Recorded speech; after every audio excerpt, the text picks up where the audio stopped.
Mass spectrometry can be used to determine the identity of the isotopes of an element and its relative abundance on Earth. And the process involves injecting a sample in the inlet. And then a heater is used to vaporize a sample. And an electron gun is used to ionize a sample. And then here you have an electric field accelerating the ion at some velocity. And the magnetic field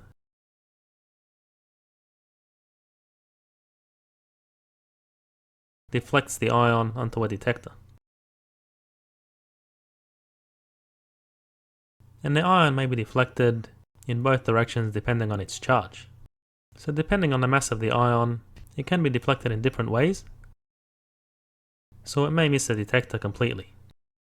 So therefore the electric and magnetic fields are calibrated to make sure that certain types of masses hit that detector. And typically, the mass to charge ratio of the ion is measured at the detector, but multiplying by the charge gives the mass of the ion. And here is a simplified mass spectrum, which shows the different isotopes of carbon that may be detected using mass spectrometry. And we'll look at interpreting this mass spectrum to determine the average atomic mass of an element using the atomic masses of the isotopes and their relative abundance.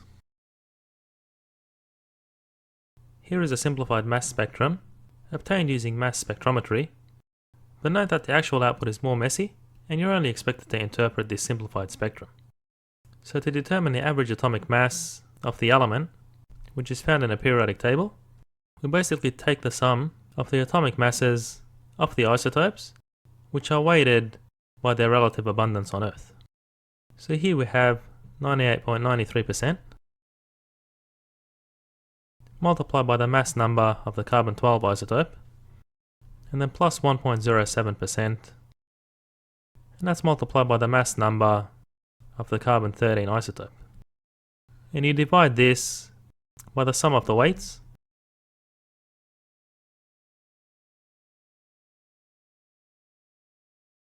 you can typically omit this step because this should sum to 1. So calculating this out, we obtain the following average atomic mass of carbon found in a periodic table, which is in atomic mass units.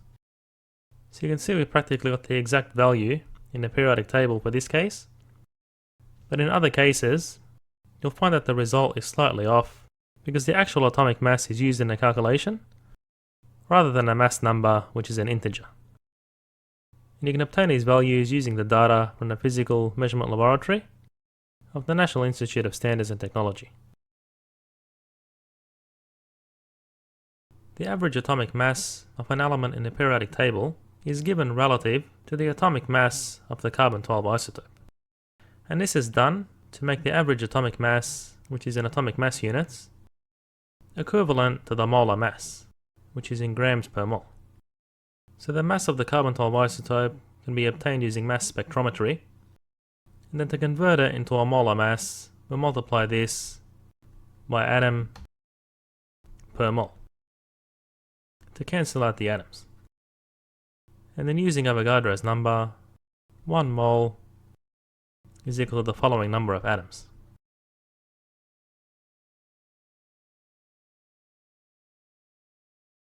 And if you do this calculation, it'll give you the molar mass of the carbon-12 isotope.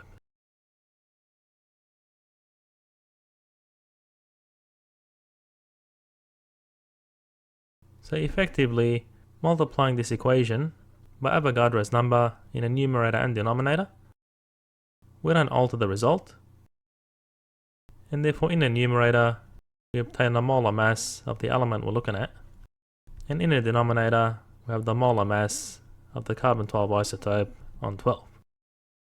And therefore 12 on 12 is 1, so the average atomic mass in the periodic table is equivalent to the molar mass of the element. We found that the actual molar mass of the carbon-12 isotope is 12 grams per mole. Now suppose we ionize a hydrogen sample, so we obtain several isotopes. So this one here is protium, which has no neutrons, so just one proton.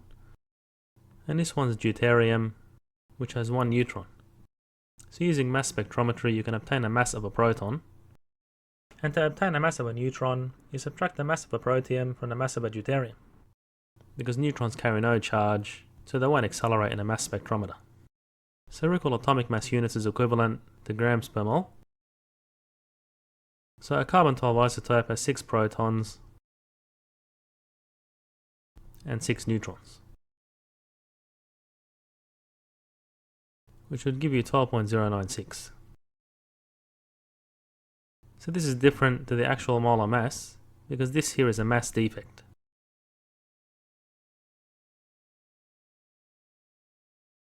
So when protons and neutrons fuse together to form the nucleus of the carbon-12 isotope, energy is released.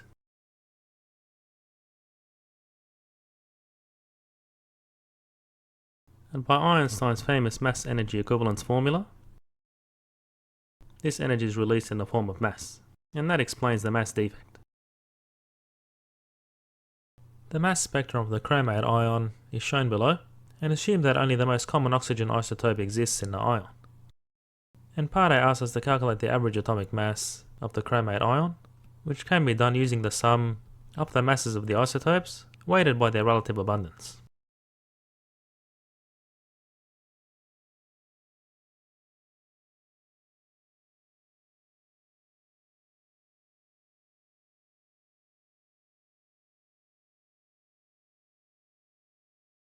Which gives us the following average atomic mass.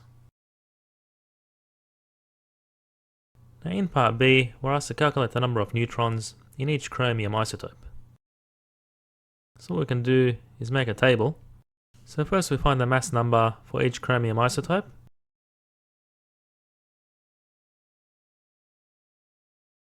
So for this one here, we subtract the mass of the oxygens. Okay, so we have 4 oxygens in each ion. So effectively the chromium isotope in this ion has a mass number of 50, and given that chromium has an atomic number of 24, so that's 24 protons, then we just subtract the number of protons from the mass number to get the number of neutrons. And if you do the same calculation for the other isotopes, you'll obtain the following results.